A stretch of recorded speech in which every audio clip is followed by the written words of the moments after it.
friends. Thanks for the time is given to me. My name is Luis Naroleko. I'm from group 7.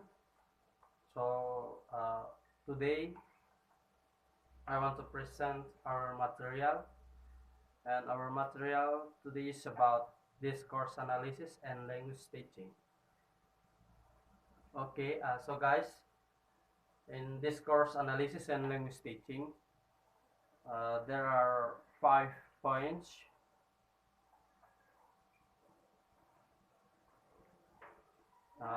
In part A, introduction.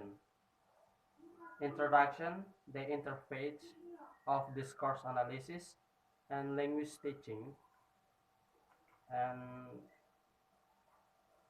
and then shared knowledge, the basis for planning the teaching learning continue. And then part C, discourse in the language classroom, the basis for creating the context for language learning. And part D, discourse analysis and the teaching of the language areas. And the last point, discourse analysis and the teaching of the language skills. So guys, in the 5 points, I want to explain one by one.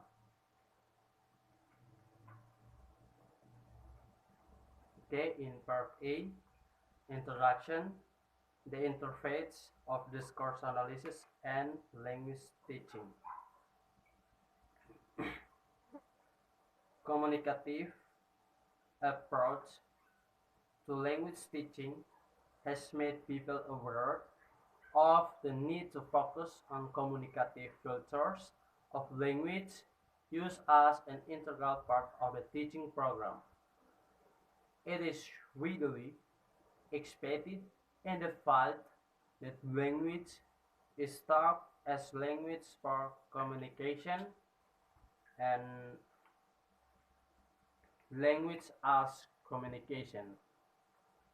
In other words, the objective of language teaching is for the learners to be able to communicate by using the target language, even if at times this is limited communication, and the most effective way to teach language is by using it for communication. So, given this premise, the goal of language teaching is to enable the learner to communicate, and the method for teaching is for the learner to experience and practice relevant instances of communication.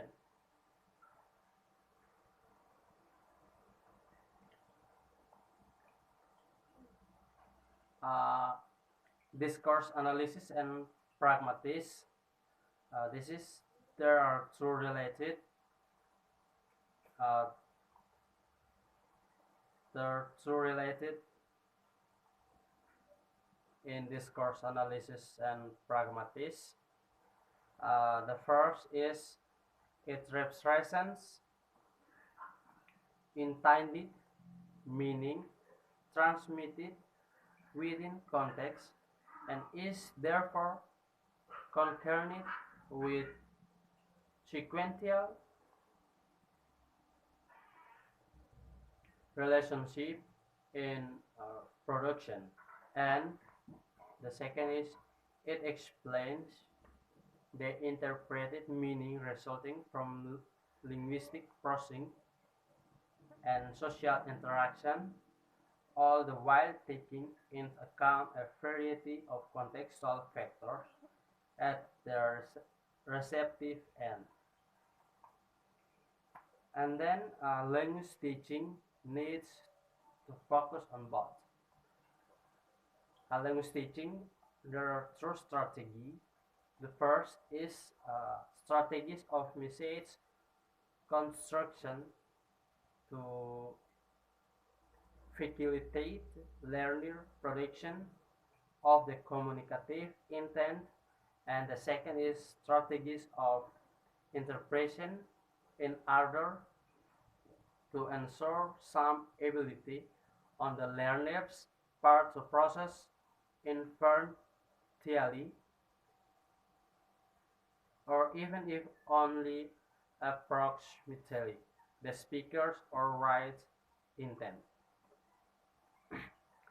For many years, during the first half of the 20th century and well into the second half, language teaching, like linguistics, used the sentences as its basic unit of analysis. Moreover, they state that in language teaching, this meant that rules, example, exercise, and activities focused on individual sentences. Consequently, this was an approach which legitimized the contextualized linguistic practice. Individual sentences can be interesting, unusual, or mysterious, but when separated from context, they lack real meaning.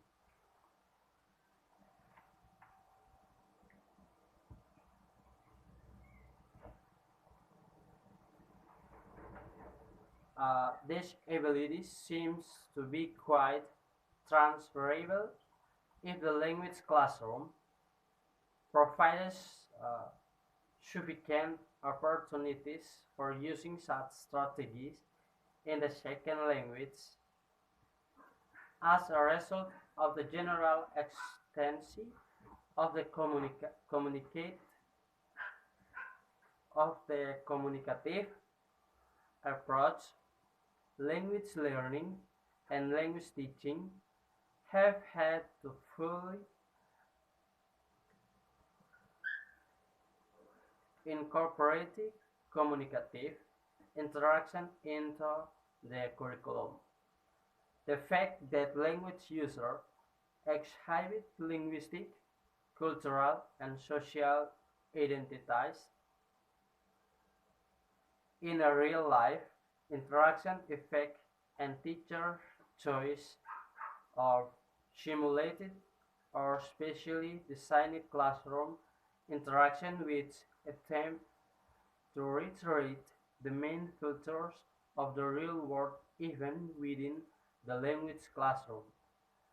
The, compet- the competent language teacher cannot longer limit himself, or sorry, cannot longer limit herself or himself to being an educator and a grammarian.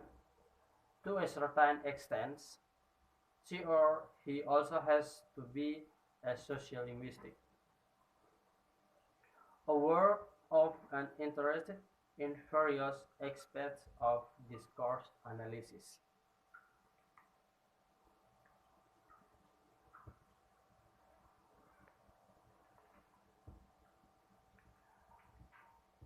Uh, and then in part B, shared knowledge, the basis for planning the teaching learning continuum. Speakers assume shared knowledge when they address others and plan their utterances accordingly. Listeners appeal to prior knowledge while interpreting the flow of speech. Readers plan their text according to what they presume their intended audience knows about the world, and readers able to their prior knowledge while processing written text. Furthermore, Interactants select or prefer language with accommodates and trainings some of the shared and mutually perceived situational cultures.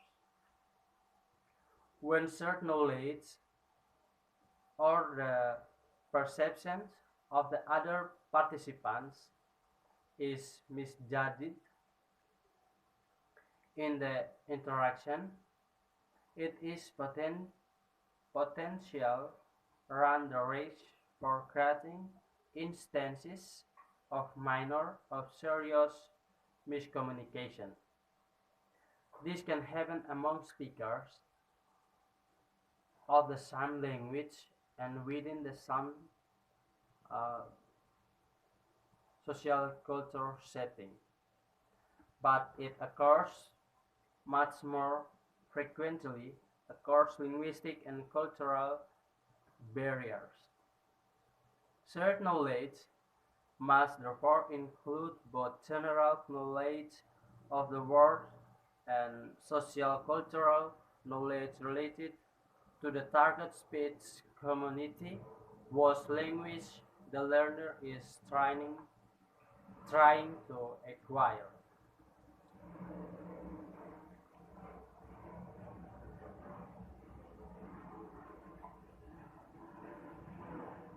Effective communicative interaction among language users is achieved. Therefore,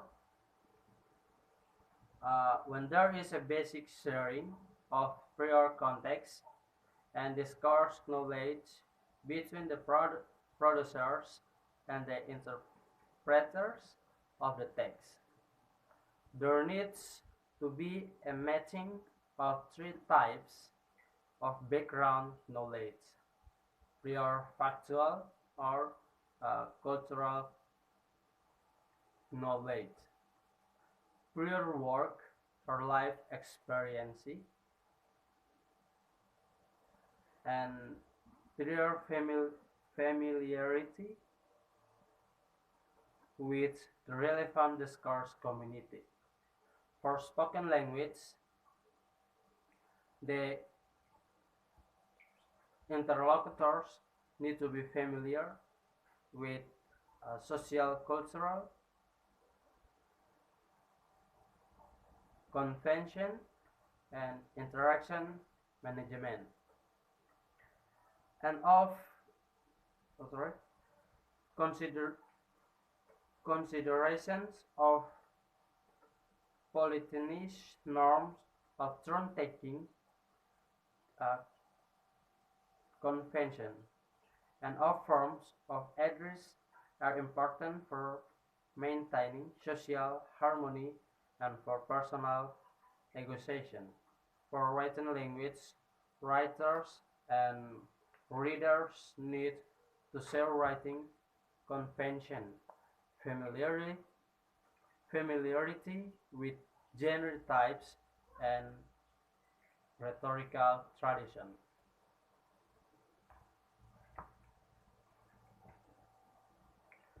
When we are concerned with students in school as language learners, we have to take into account another perspective: the students' maturational development and their acquisition of word knowledge. A text in the target language brought to class might present context difficulties because of the subject matter, which might not yet be known to the students, or it might be difficult because of cultural information with which they are not familiar. Planning the language curriculum and planning the language lesson have to take into account uh, the need to accommodate the learner's prior knowledge in order to build up the shared knowledge necessary for the learners to interact successfully within the planned communicative event. A discourse perspective on language teaching places significant emphasis on the notion of shared knowledge, since this factor is at the heart of successful interpersonal communication. Classroom pedagogy can no longer limit itself to the linguistic corpus of the target language. It has to expand its activities and planning to include social, cultural, and pragmatic consideration. In order to use a language effectively, the language user needs to have knowledge of the various factors that impact human communication. A discourse-based model for language pedagogy perceives shared knowledge as consisting of layers of mutually understood subcategories: context knowledge, linguistic knowledge, discourse knowledge, and it is. And then in part C, discourse in the language classroom, the basic for creating the context for language learning.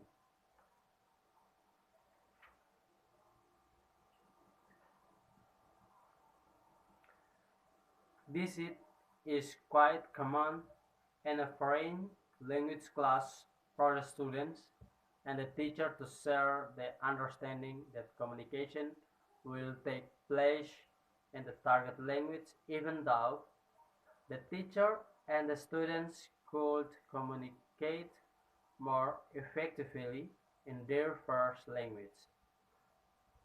Similarly, in any language class that use the communicative approach, it is known that many of the classroom events and activities are not for real in terms of the classroom situation, but are used as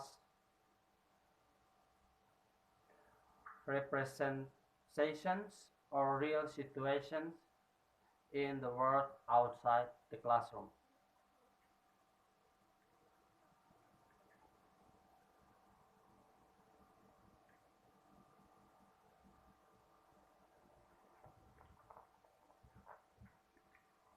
The basis for creating the context for language learning has developed six defining defining characteristics that are necessary, that uh, sufficient for identifying a group of people as a discourse community and can be adapted to the language classroom.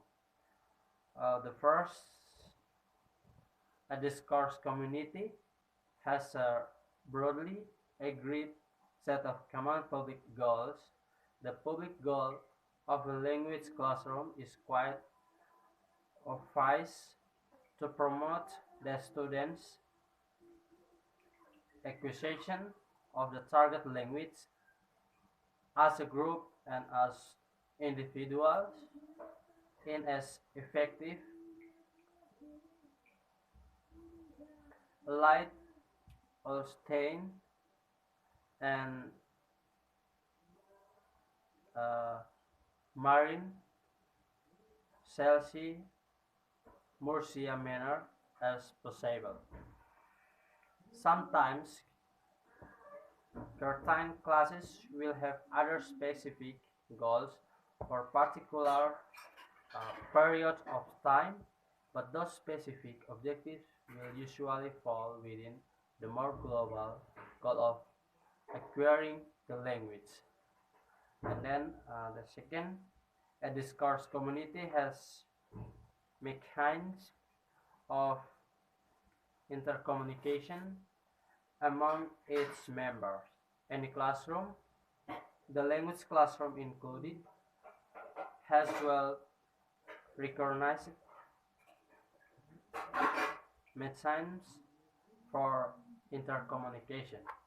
The teacher communicates instructions, knowledge, and competence to the students in various ways, and the students communicate with the teacher via homework assignments, group activities, and other educational projects.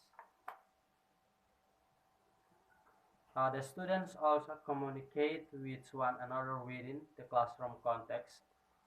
Sometimes this is real communication pertinent to the situation, and at other times this is part of the make-believe work that is part of classroom activities. And then the third, a discourse community use is participatory mechanism primarily to provide information and feedback. The language classroom has unique participatory mechanisms that provide feedback on students' participation in learning activities. Feedback on the degree of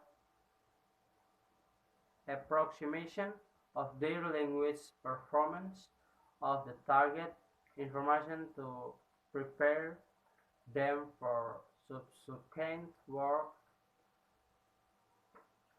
And typically, however, within the classroom context, the teacher is in a complete control of any initiation of the information and feedback flow, while the students are at receiving end.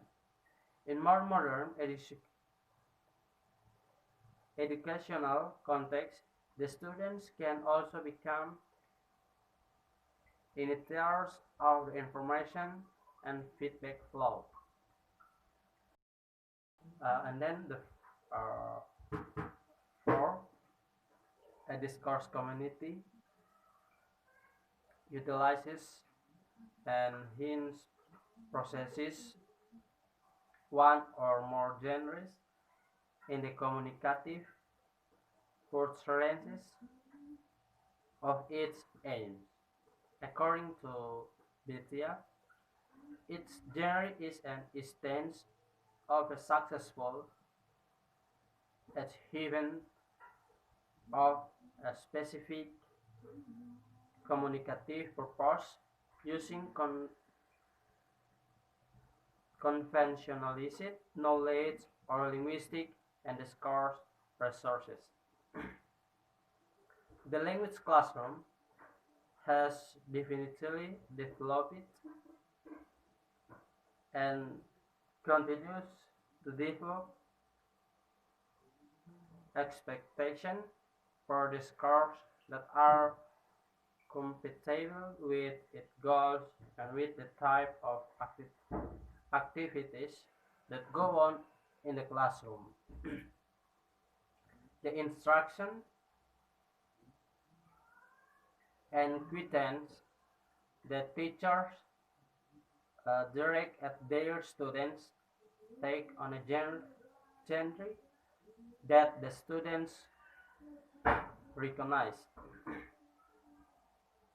As part of the interaction, students also learn which genre is uh, appropriate for their linguistic production within various classroom activities.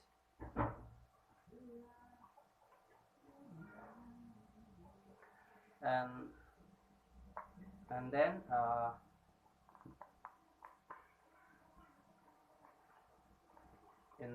5.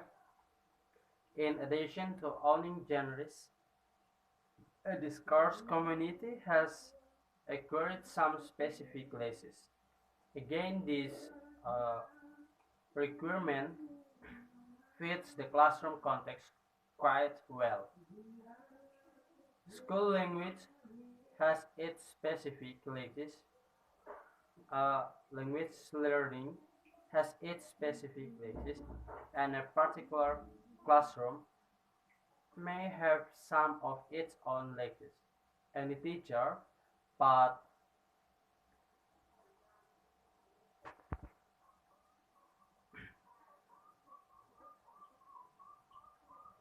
any teacher, but particularly a language teacher may have his or her own preferred stock of words and phrases, which then become the lexis of the classroom. Sometimes students who act as leaders in the classroom also add their own word and phrase preferences to the common lexis. And then the last is a discourse community has a threshold level of member with a suitable degree of relevant context and discourse selects parties. With respect to this particular requirement, classrooms have some universal cultures which are part of any school system. Is normally considered an expert. However, each particular group of students is initiated into the discourse code of their class in terms of their participation in their discourse community. One could consider each year's new students as novices who will become experts in certain scales and areas by the end of the year.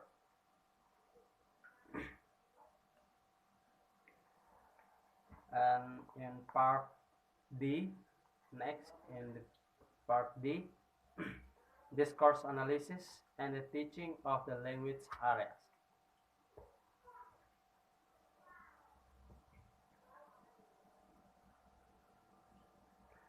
In the area of interaction between phonology and discourse, it is important to emphasize information management. In oral interaction, the difference between new and old information is signaled via prosody, and contracts and contradiction are also marked by a shift of focus in the ongoing discourse. Students need to be alerted to these prosodic cultures in the target language, but they also need to be alerted to similarities and difference in writing and attention between their native language and the target language. Much more difficult to describe and teach, however, are the social function of intonation, which may reveal things such as the speaker's degree of interest or involvement, the speaker's expressions, sarcasm,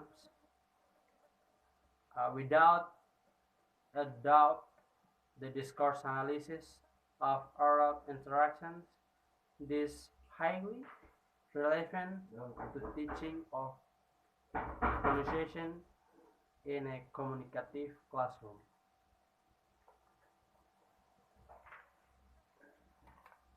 As students learning a new language need to become aware of the repertory of grammatical choices in the language, uh, but more importantly, they need to become aware of the conditioning role of discourse and context, which guides uh, the language user in making appropriate choices.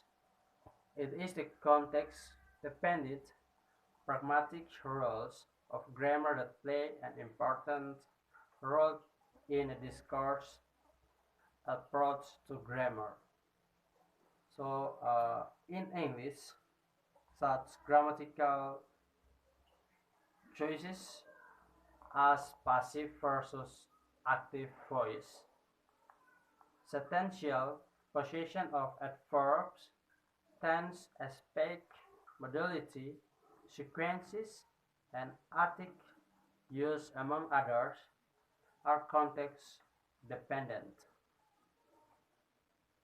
Similarly, of context, sensitive rules can be generated for any language. And then, in the last point, in part E, discourse analysis and the teaching of the language skills.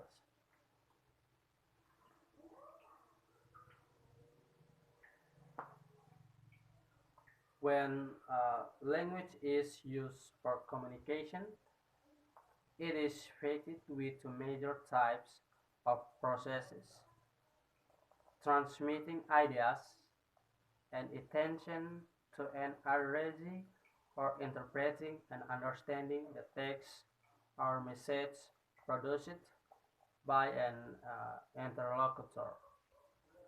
The first places the initiator of the discourse at the production and of the continuum, while to the second places the interpreter at the receptions end.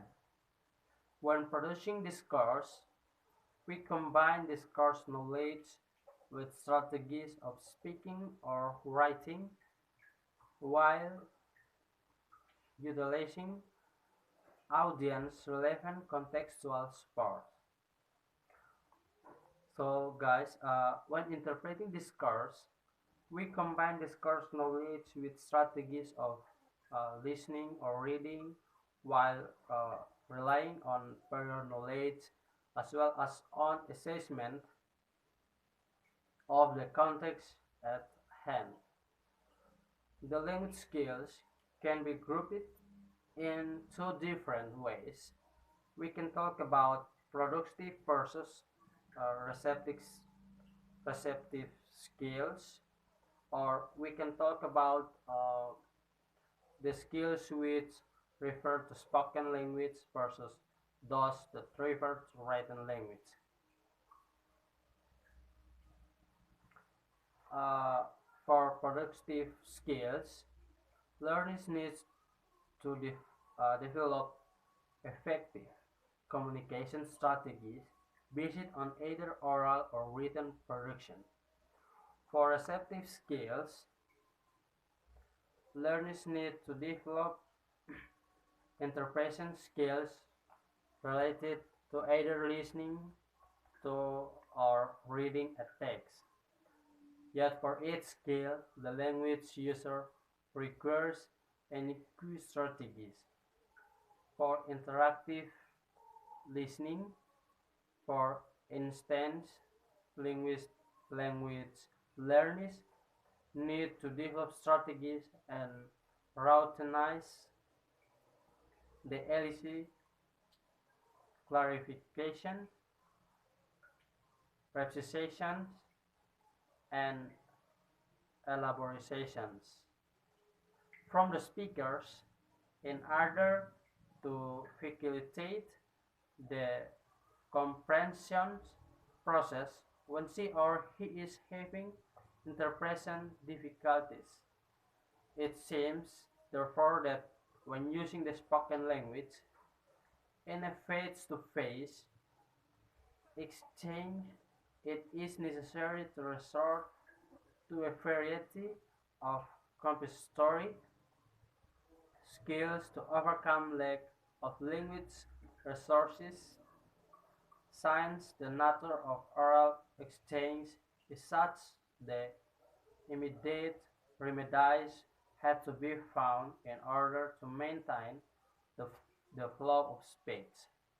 This can be true for both the speaker and the listener. The speakers lacking linguistic knowledge may resort to situational and other contextual filters to make himself or herself understood, while the listener makes use of similar filters in order to understand.